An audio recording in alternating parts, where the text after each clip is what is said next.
Hello বন্ধুরা, দেখুন আজকে আমি শুক্তোর রেসিপি করছি। আপনাদের এটা দেখিয়ে নেবো কীভাবে আমি করি। এই শুক্তোর মধ্যে সবজি দেবো আমি আলু, বেগুন, মিষ্টি আলু, বরবটি, গাজর, উচ্ছে এরকম লম্বা করে কেটে নিয়েছি, কাঁচা কলা আর সজনা ডাঁটা, বড়ি। এই দিয়ে আমি শুক্তোটা করবো। দেখতে থাকুন তাহলে। দেখুন কড়াটা আমার গরম হয়ে গেছে, এবার তেল দিয়ে নেবো, দিয়ে আমি বড়িটা ভেজে নেবো।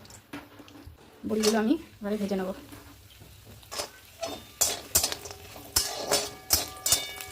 বড়িটা ভাজা হয়ে গেছে, এবার বড়িগুলো আমি এক এক করে উঠিয়ে নেবো। এই তেলে এবার আমি উচ্ছেগুলো একটু হালকা করে ভেজে নেবো।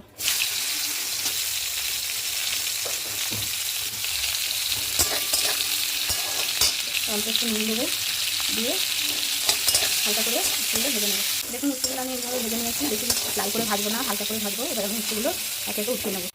উচ্ছেগুলো তুলে নিয়েছি, কড়াই আবার অল্প তেল দিয়ে ফোড়ন দিয়ে দেবো। ফোড়নের জন্য দিলাম তেজপাতা আর রাঁধুনি ফোড়ন, অল্প করে রাঁধুনি ফোড়ন দিলাম।